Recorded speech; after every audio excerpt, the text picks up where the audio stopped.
warahmatullahi wabarakatuh. Teman-teman, alhamdulillah kita bertemu lagi di pertemuan IPS. Kali ini kita akan belajar tentang permintaan, penawaran, dan harga pasar. Nah, sebelum dimulai, mari kita sama-sama berdoa sebelum belajar dulu. Bismillahirrahmanirrahim. Robbi zidni ilma warzuqni fahma. Amin.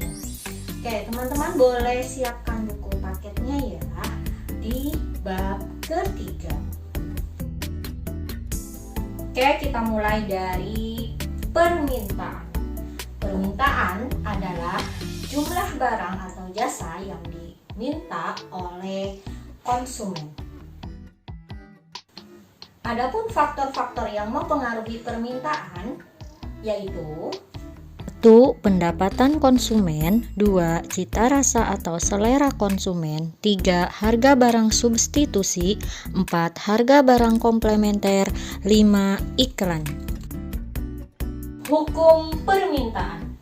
Bunyi hukum permintaan adalah jika harga barang atau jasa naik, maka barang yang diminta oleh konsumen akan turun.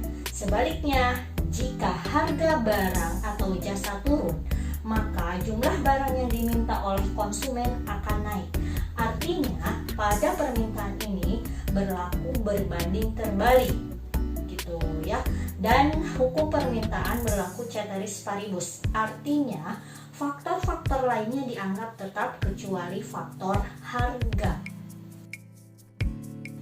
Kurva permintaan. Kurva permintaan bergerak dari kanan atas ke kiri bawah. Silakan perhatikan cara membuat kurva permintaan. Langkah pertama adalah menggambar sumbu vertikal yang digunakan untuk menyatakan tingkat harga atau price atau P, dan sumbu horizontal untuk menyatakan jumlah barang yang diminta atau quantity atau Q.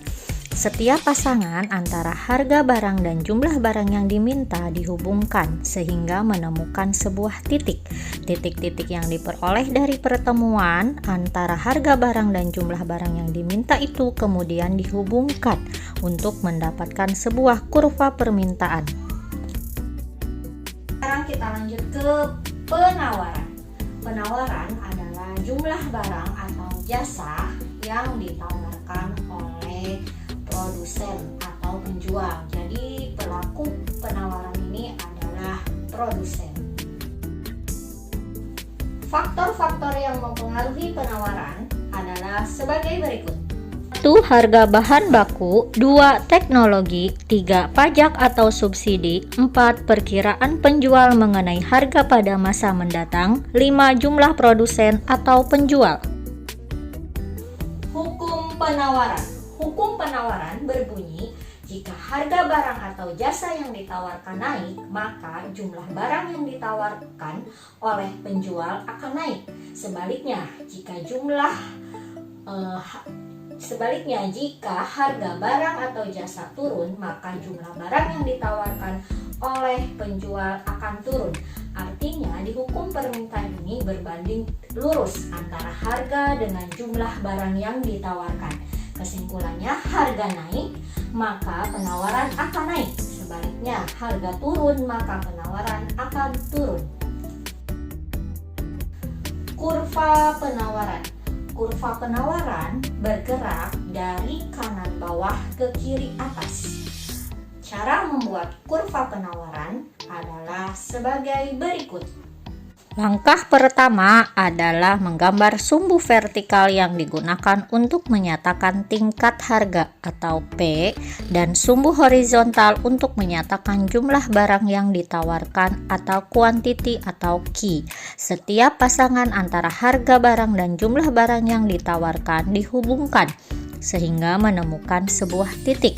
Titik-titik yang diperoleh dari pertemuan antara harga barang dan jumlah barang yang ditawarkan kemudian dihubungkan akan diperoleh sebuah kurva penawaran.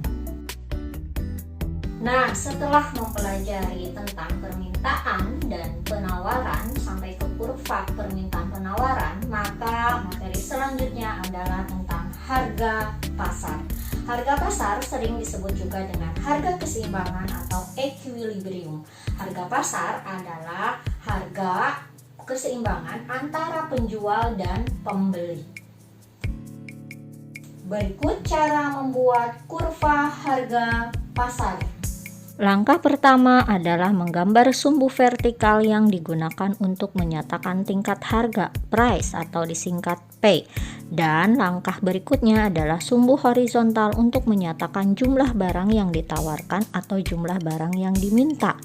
Kemudian tarik setiap harga barang dan jumlah barang yang diminta dihubungkan sehingga menemukan sebuah titik, yaitu kurva permintaan.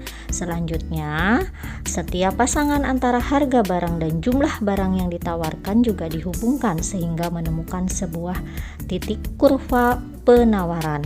Nah, setelah terbentuk kurva permintaan dan kurva penawaran, maka akan bertemulah titik keseimbangan yang dinamakan dengan kurva harga pasar atau kurva equilibrium. Alhamdulillah, materi hari ini sudah selesai. Mari kita sama-sama baca istighfar 3 kali. Astagfirullahalazim, astagfirullahalazim, astagfirullahalazim. Dan doa kafaratul majelis. Subhanakallahumma wa bihamdika asyhadu an la ilaha illa anta astaghfiruka wa atubu ilaik. Terima kasih. Assalamualaikum warahmatullahi wabarakatuh.